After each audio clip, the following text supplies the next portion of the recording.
You drop carbs, the scale free falls, and you feel unstoppable. Then week 2 hits like a wall. Hunger comes back meaner. Your energy dips for no reason. The scale freezes. And the worst part is, you did not change anything. Same foods, same effort, same discipline.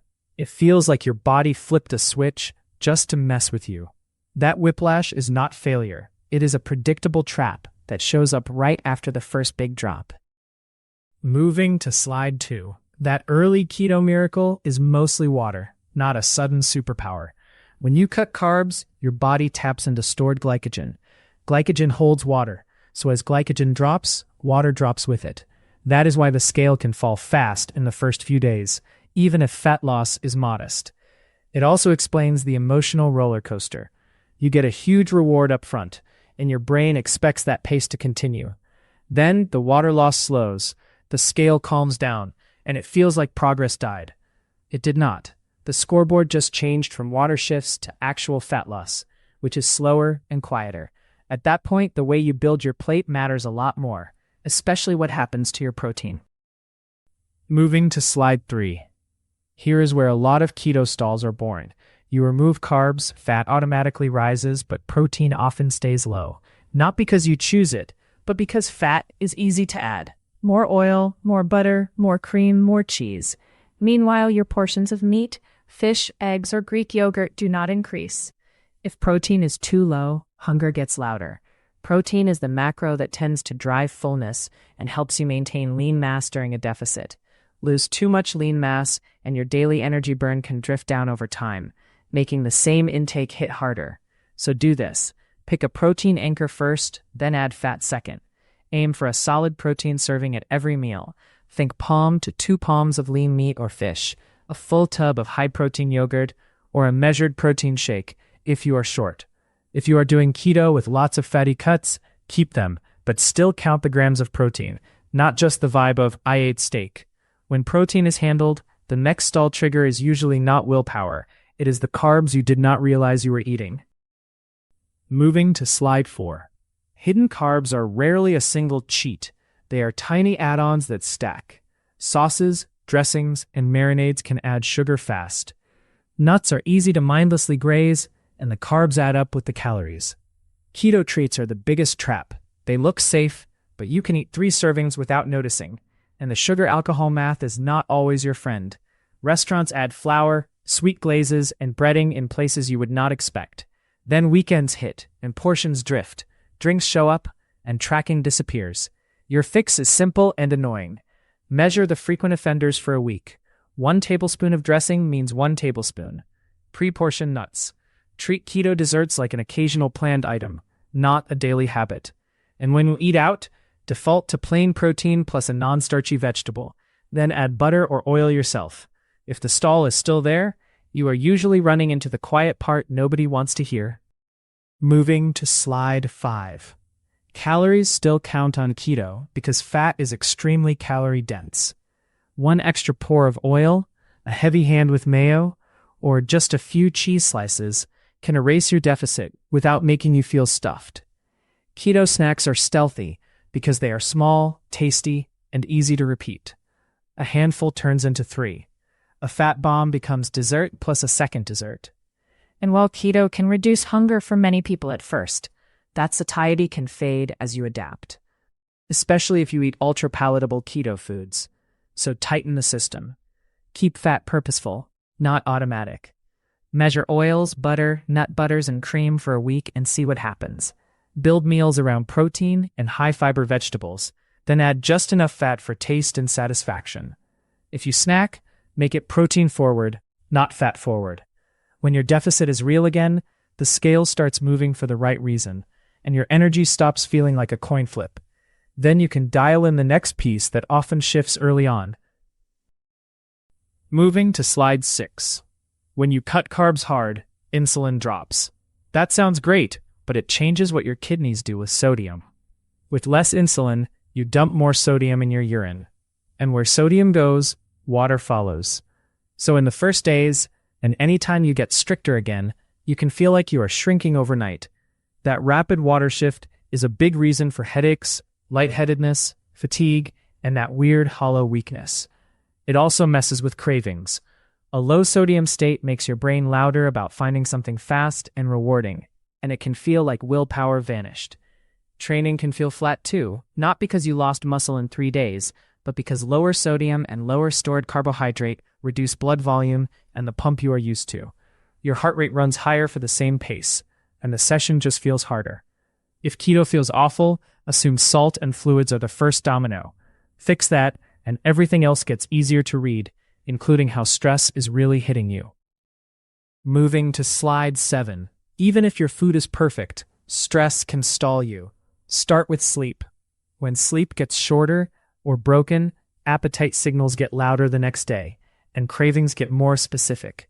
You do not usually crave chicken and broccoli. You crave quick carbs because your brain is looking for fast fuel and fast comfort. At the same time, cortisol tends to rise.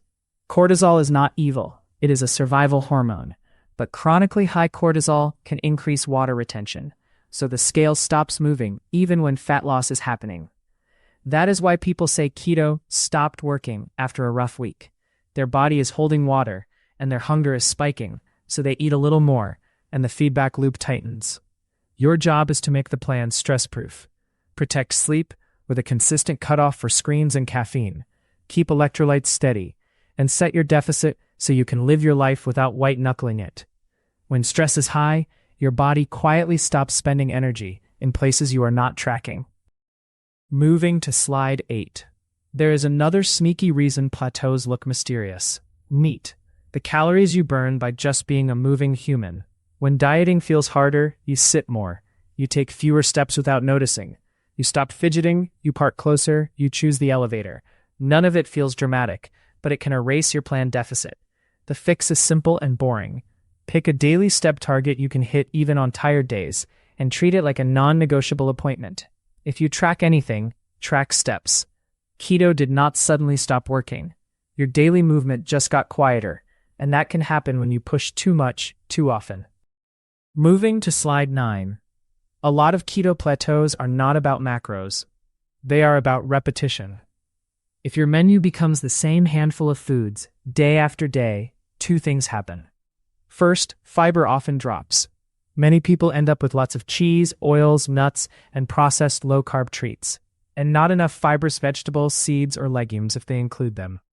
Low fiber can mean worse gut comfort, irregularity, more bloating, and more scale noise. That makes you feel like nothing is working. Second, monotony breaks adherence. When meals stop feeling satisfying, you start hunting for keto versions of everything, and those foods are easy to overeat. Or you hold it together all week and then a binge hits, usually on high-carb, high-fat combinations that blow past your weekly deficit. So zoom out, build a rotation, 2 breakfasts, 3 lunches, 5 dinners, and fiber on purpose. Variety is not a luxury, it's how you stay consistent long enough for the biology to show up. Moving to slide 10. Adaptation is real. In the beginning, ketones feel novel and appetite can drop fast. After a while, your body learns the routine. Those dramatic energy swings calm down, hunger control normalizes, and the keto magic feels quieter. That doesn't mean it stopped working. It means the easy wins are gone and results require precision. Portions matter again. Liquid calories and calorie-dense snacks matter again. Sleep, steps, and training quality matter again. If you want ongoing fat loss, treat keto like a structure, not a miracle. When you tighten the basics, progress comes back. And when you start playing with higher carb days, the scale can tell a very confusing story if you do not understand what that water shift really means. Moving to slide 11. Carb refeed days create a special kind of confusion. You can do one higher carb day, and the scale jumps the next morning. That is usually water, not sudden fat gain, because carbs pull water back into your muscles, and you also tend to eat more sodium. The problem is your brain reads it as failure. Hunger can also reignite, because once carbs are back in, cravings and snack habits can wake up fast. Then keto re-entry can feel rough for a day or two, with low energy, weird appetite signals, and you start negotiating with yourself. The real danger is consistency gets harder, and consistency is what actually drives the trend. If refeeds keep turning into a roller coaster, it is worth asking whether the issue is the plan or something deeper in your physiology. Moving to slide 12. Sometimes the plateau is not willpower. It is biology that deserves a real check. Thyroid symptoms like persistent fatigue, cold intolerance, constipation, hair thinning, or a resting heart rate that has dropped a lot can be clues. PCOS can change how you respond to carbs, stress, and sleep. So the same macros can produce very different hunger and water retention.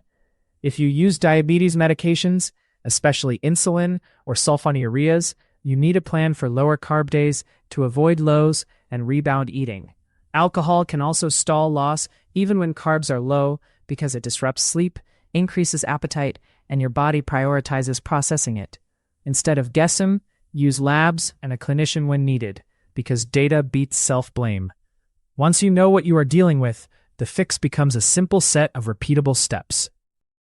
Moving to slide 13. Here's the Plateau Blueprint. Hit a clear protein target every day. For 1 week, measure added fats so portions stop drifting. Simplify meals temporarily so decisions and tracking get easy. Add a short walk after meals to improve glucose control and appetite.